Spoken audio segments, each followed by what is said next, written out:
Bruno, la question que j'ai eu envie donc de traiter pose le problème, je dirais, des rapports entre la croyance religieuse et quelque chose, la superstition, qu'on a tendance à considérer comme de l'ordre de l'irrationnel ou de la déraison. Donc, d'une certaine manière, le problème, c'est celui de la croyance et de la raison, ou de la déraison. Voilà. Et avant d'expliciter un peu la manière dont je comprends le sujet, dont je vous propose de discuter, je voudrais dire qu'il y a deux difficultés, à mon sens, dans ce sujet. Il y a une difficulté théorique. Il y a une difficulté théorique parce qu'au fond, les deux notions qui sont au centre de ce sujet, à savoir religion et superstition, sont en fait assez obscures. On croit les connaître bien. Par exemple, j'avais envie de commencer en disant je croise les doigts ou je touche du bois. Bon, on va mettre ça du côté de la superstition. On croit donc assez bien connaître ces notions et en réalité, il faut les creuser. Alors c'est surtout vrai, il faut les creuser, c'est surtout vrai, bien sûr, de l'idée de religion, qui n'est absolument pas claire en tant que telle. Cette notion, disons, a une histoire. On ne peut pas éliminer le fait d'une certaine histoire ou historicité des religions. Et je vais devoir donc au départ me tenir à des remarques extrêmement élémentaires sur ce sujet de la religion. Donc je dirais d'abord qu'il y a effectivement la croyance, le mot croyance, qui par définition s'oppose, si vous voulez, au savoir. La croyance n'est pas un savoir. Le savoir implique toujours la possibilité d'une démonstration, d'une évidence universelle. Ce n'est pas le cas de la croyance. Celui qui dit « je crois », normalement, devrait savoir que ce qu'il énonce n'est pas un savoir. Je dis « devrait le savoir » parce qu'évidemment, beaucoup de croyants peuvent oublier le côté incertain de la croyance. Et en tout cas, quand on parle de la croyance religieuse, je vais y venir un instant, on parle de croyance qu'il est très difficile, évidemment, même impossible, je dirais, de prouver empiriquement ou par des démonstrations. Cela va de soi. Et donc, on va dire que pour croire, eh bien, il faut parfois quelque chose qu'on appelle la foi, qui est une notion extrêmement difficile. Alors, de quoi s'agit-il dans cette croyance religieuse? Pour aller très vite et pour m'en tenir à une sorte de première approche, je dirais qu'il y a une croyance dans des êtres que j'appellerais surnaturels. Je ne dis pas une croyance du surnaturel tout de suite, c'est plutôt la superstition, mais là une croyance dans des êtres surnaturels, des dieux, des maîtres invisibles de la nature, et aussi, bien sûr, notre idée de la religion est en quelque sorte formée par les monothéismes, les grands monothéismes, donc la croyance en Dieu, ce qu'on appelle en Dieu. Et puis il y a une autre croyance importante, pour l'instant j'indique, c'est la croyance qu'il est important de rendre un culte. Parce qu'il me semble qu'il n'y a pas de religion sans culte, et que la croyance première dans les religions, de la religion, c'est la nécessité du culte, d'un certain nombre de rites, sans lesquels les dieux seraient en quelque sorte courroucés ou irrités.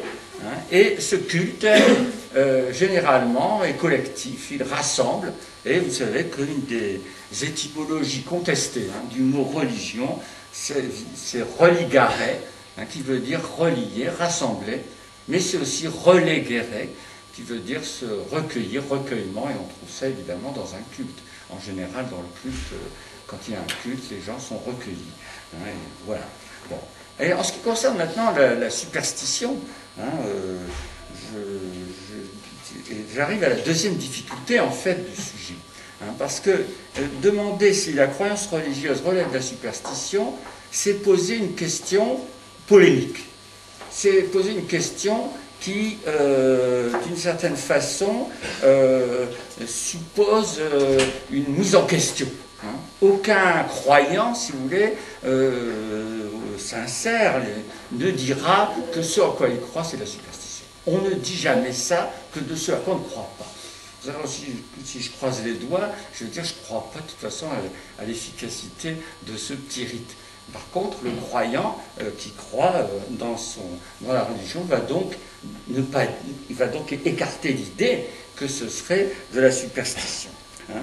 Et si le philosophe, il peut voir quand même qu'il y a un point commun entre les croyances religieuses et la superstition, et ce point commun, c'est quand même que l'homme superstitieux comme l'homme religieux, admettons pour l'instant qu'ils soient distincts, dépassent les données sensibles, vont au-delà des données sensibles par leur imagination ou par leur entendement, c'est-à-dire qu'ils admettent qu'il y a quelque chose qui n'est pas visible, qui est derrière le visible ou sensible, qui ne sera jamais visible et qui pourtant agit. Hein, ils admettent qu'il y a des vies sacrées, par exemple, ou des forces obscures, des choses, des volontés qui peuvent se manifester dans les phénomènes, mais qui sont cachés derrière. Donc il y a là un point commun. Et cependant, en dépit de ce point commun, eh bien, les choses iraient mal, je dirais, pour la religion, si on pouvait vraiment la rattacher à la superstition. Hein. Je vais essayer d'expliquer pourquoi. Et cependant, vous allez voir, il y a tout un courant de pensée des philosophes des Lumières qui vont, au fond, réduire la religion, on dira la superstition. Par exemple, j'ai amené ici un petit livre de D'Holbach consacré à la religion, et le titre c'est La contagion sacrée, et le sous-titre Histoire naturelle de la superstition, et en fait, il parle de la religion.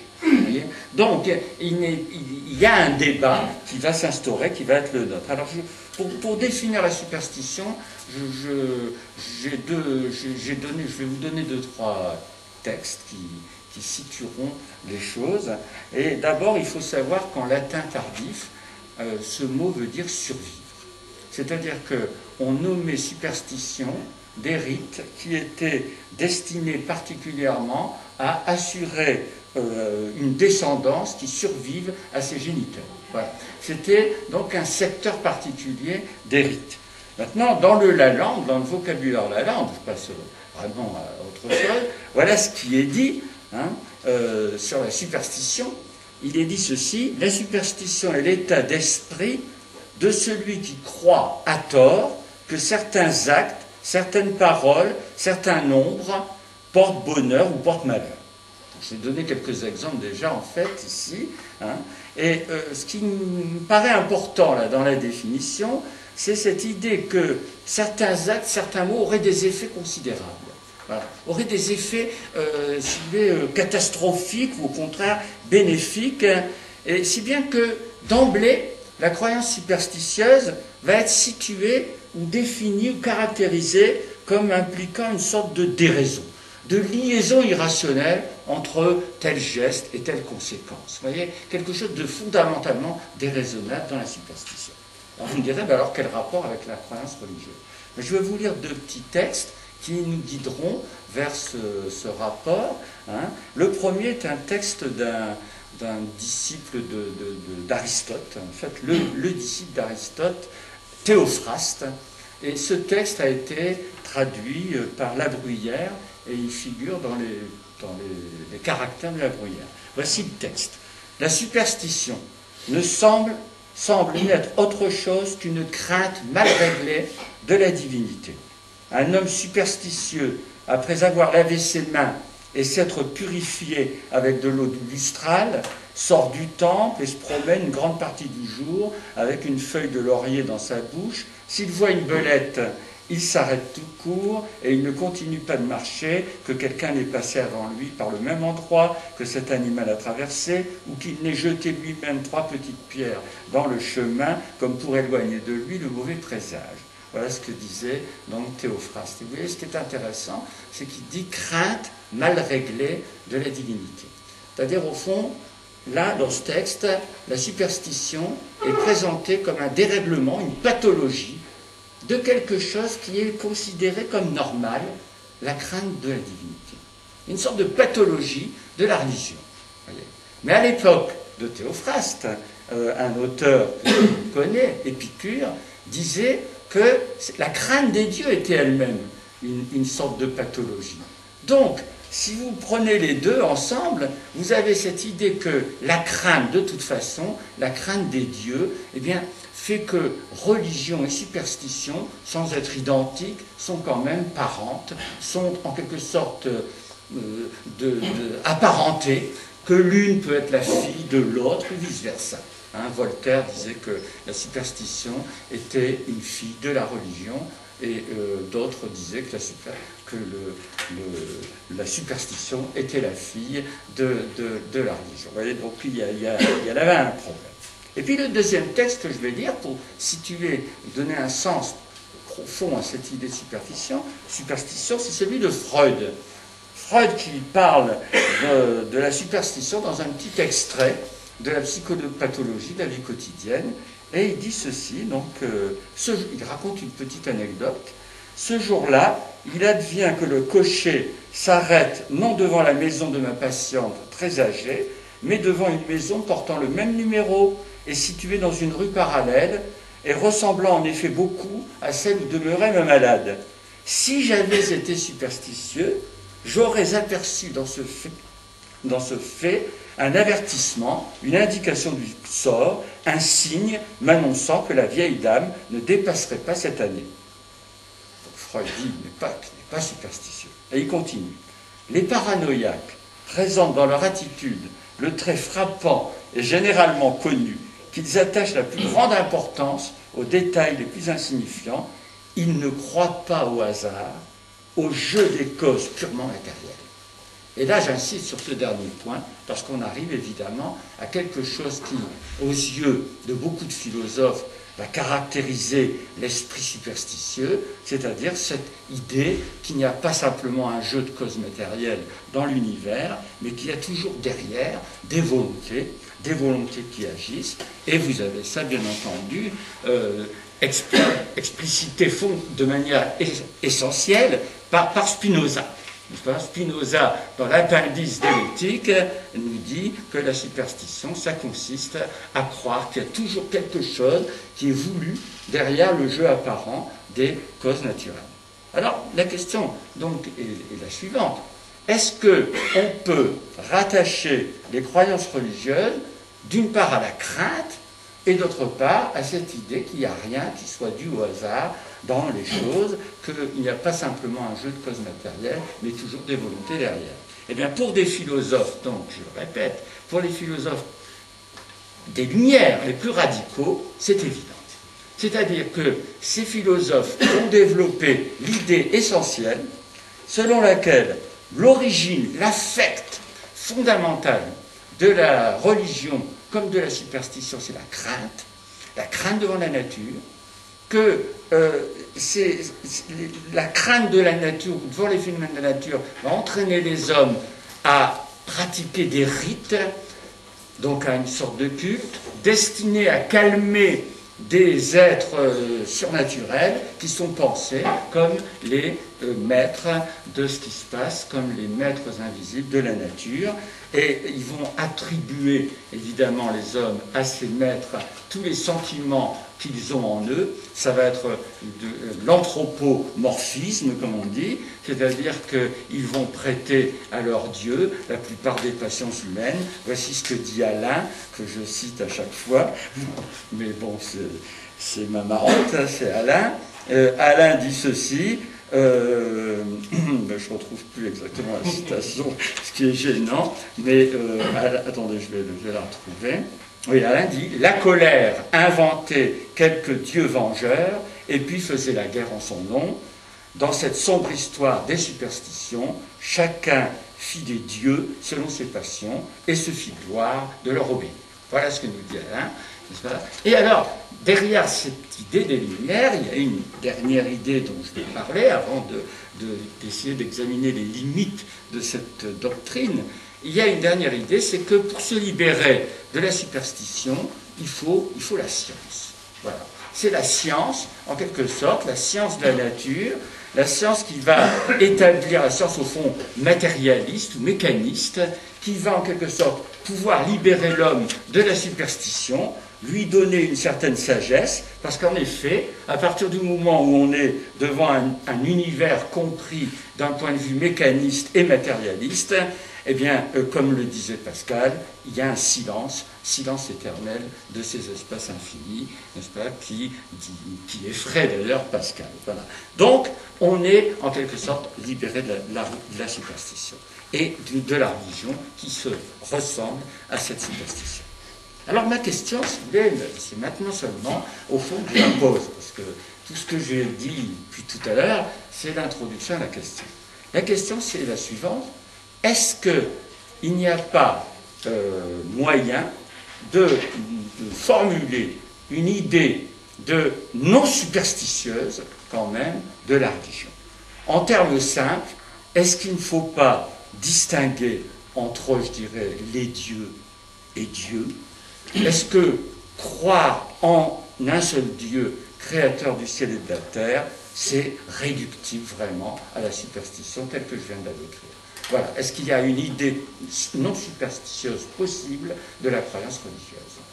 Bien, je pense que oui, et c'est ce que je vais essayer de vous montrer, mais je vais dire oui avec beaucoup de réserve, comme vous allez le voir. Hein. Pourquoi je dirais oui? Pour trois raisons. J'ai trois raisons pour dire qu'il est possible de concevoir une croyance religieuse qui ne relève pas de la superstition. D'abord, si vous voulez, la croyance en un seul Dieu, etc., n'est pas, comme le sont les croyances superstitieuses, totalement contraire à la raison. C'est-à-dire que ce qui est superstitieux, on le voit bien, c'est du délire. Spinoza parle d'un délire, des hommes qui délirent et qui voient des miracles partout dans la nature. Mais la croyance en un seul Dieu, elle, n'est pas totalement contraire à la raison. Elle n'est pas de la raison, parce qu'on ne peut pas prouver rationnellement et de manière radicale ou absolue l'existence d'un Dieu créateur. Mais elle n'est pas non plus totalement contraire à la raison, parce que la raison ne peut pas prouver de manière rigoureuse que cette notion d'un Dieu créateur est impossible ou contradictoire. Elle ne peut pas. Donc, celui qui croit en Dieu, en un Dieu créateur, n'est pas dans la simple déraison. Voilà. Il n'est pas forcément non plus dans la pure raison, mais il n'est pas dans la simple déraison. Et j'ajoute, pour en finir avec cette idée, qu'on peut même se demander si le développement de la connaissance rationnelle de la nature ne doit pas quelque chose à la création ou à la formation des monothéismes. C'est la thèse que soutient Gauchet, Marcel Gauchet, entre autres, parce qu'il dit ceci: le fait d'imputer la réalité à un principe transcendant ou séparé, eh bien, entraîne une mise à l'écart des dieux, des génies, etc., un désenchantement, c'est le titre d'un des ouvrages de Gauchet, un désenchantement du monde. Donc, la création de la croyance monothéiste pourrait être comprise, du point de vue de Gauchet, comme une ruse de la raison, au sens hégélien, c'est-à-dire qu'on commence par poser un Dieu absolu ou transcendant, ce qui nous permet quand même de nous libérer un petit peu des dieux, des différents dieux, des génies, etc. Certains auteurs affirment que l'émergence de la notion de loi de la nature est d'origine théologique. Voilà un premier argument. Deuxième point que je voudrais indiquer, c'est que bien sûr, croire qu'il y a un Dieu tout-puissant, ça ne donne pas la religion. Pour qu'il y ait la religion, il faut en quelque sorte qu'on ajoute certains attributs à ce Dieu. Des attributs du genre de la bonté, justice, etc. Sinon, on n'a pas affaire à un Dieu propre à la religion. Alors la question que je me pose, c'est la suivante. Ajouter à Dieu, à l'idée de Dieu comme créateur, l'idée qu'il est bon, juste, qu'il peut nous consoler, est-ce que là encore, ça relève de la superstition ou non? Eh bien, je pense que c'est probablement une illusion de ce Dieu, ce Dieu bon ou juste, mais je pense que ça ne relève pas de la superstition, parce que la motivation profonde qui est à l'origine de cette croyance, de cette détermination de Dieu comme juste et bon, eh bien c'est un besoin de justice, un sentiment, une aspiration de l'âme à la justice. Et c'est ce que Kant, entre autres, a voulu montrer en parlant d'une théologie morale qui s'ajoute à la théologie physique. Kant dit, au fond, pensait que l'essentiel, la motivation profonde de la croyance en Dieu, c'était l'exigence propre à la raison, selon lui, qui appartient à la raison, d'un accord entre la vertu et le bonheur dans l'au-delà. Dans l'au-delà. Car évidemment, si le Dieu fait la justice ici-bas, on retombe tout de suite dans de la superstition. Mais il y a une phrase que vous connaissez tous, il fait luire son soleil sur les bons comme sur les méchants. Voilà. Donc là, on serait devant quelque chose qui relèverait d'une motivation de justice différente. Bon. Et puis il y a un troisième point, et je sens que je vais devoir, je ne sais pas où j'en suis dans le temps là, je suis à 20 minutes. 20 minutes déjà. 20 minutes, donc je vais devoir me dépêcher. Il y a une troisième chose sur laquelle je vais revenir, c'est l'idée qui va naître, évidemment, de cette notion d'un Dieu juste, bon, qui garantit la justice dans l'au-delà, l'idée d'un salut de l'âme, l'idée d'un salut de l'âme qui, à mon avis, n'existe pas dans la superstition de tous les jours. La superstition de tous les jours ne s'occupe pas du salut de l'âme, bien entendu. Alors cette idée du salut de l'âme, et je vais essayer d'abréger mes propos parce que j'en ai encore beaucoup de temps, cette idée du salut de l'âme pose le problème suivant. Bon, d'abord, il y a un déni de la mort, évidemment, très évident dans la religion, quand on en fait, quand il y a une croyance au salut de l'âme. Mais le problème très, très fort qui est posé, c'est celui des exigences de Dieu pour ce salut. Et là, vous avez, bien entendu, vous allez avoir, c'est pour ça que je vous ai dit que mon jugement est nuancé, vous allez avoir, au fond, deux possibilités. Vous allez avoir une possibilité d'une version, je dirais, morale de la religion. C'est-à-dire une version où ce que Dieu demande à l'homme, c'est simplement la bonne conduite. Voilà. Version morale que je n'assimilerai pas donc totalement à la superstition. Mais à côté, et c'est le cas dans toutes les religions, telles qu'elles existent, parce qu'une religion purement morale, ça reste un idéal. Ça reste un idéal. Mais à côté, vous avez évidemment une interprétation, je dirais, qui va être superstitieuse de ce que Dieu exige de nous pour le salut. Voilà. Et je vais vous lire Kant, n'est-ce pas? Kant qui dit ceci, et qui situe bien, à mon avis, le problème de ce point de vue-là. Tout ce que l'homme croit pouvoir faire en plus de la bonne conduite pour se rendre agréable à Dieu est simplement folie religieuse. Voilà. C'est-à-dire que Kant va dire, si la croyance religieuse ne consiste qu'à penser que Dieu exige de nous la bonne conduite, c'est pas dans la raison, mais c'est pas déraisonnable totalement. Mais si on croit que Dieu nous demande plus ou autre chose que la simple bonne conduite, qui est à définir, le problème est là, pour lui être agréable, alors on rentre dans la folie religieuse. Et je ne peux pas m'empêcher de vous lire la suite de ce texte. Kant dit ceci, tenir la foi comme importante pour le culte de Dieu et en faire la condition suprême pour que Dieu soit satisfait, c'est la folie religieuse dont l'observance est un faux culte de Dieu. C'est-à-dire que le problème que pose Kant, c'est celui du culte. Il dit le seul culte non superstitieux de Dieu, c'est bien ce qu'on dit. Mais tous les autres cultes, et notamment celui qui consiste à croire qu'on doit avoir la foi, que la foi est importante, qu'elle est une vertu, eh bien tout ça rentre dans la superstition, ou ce qu'il appelle la folie religieuse. Donc par exemple, si vous dites à quelqu'un, pour plaire à Dieu, vous voulez faire telle chose, ou telle autre, en dehors de la simple bonne conduite, vous entrez dans la superstition. Et alors évidemment, je termine là-dessus, une religion qui serait donc, pour Kant, raisonnable, dans les limites de la raison, serait une religion universelle. Donc ça ne serait pas une religion fondée sur une révélation particulière. À chaque fois qu'on pense que la religion se fonde sur une révélation particulière, on réintroduit subrepticement, évidemment, c'est mon avis, c'est ce que je vous demande de discuter, on réintroduit du superstitieux dans la religion. Voilà. Voilà, j'ai essayé d'achever rapidement ce que j'avais écrit en plus de presse, mais c'est pas grave. Voilà, merci.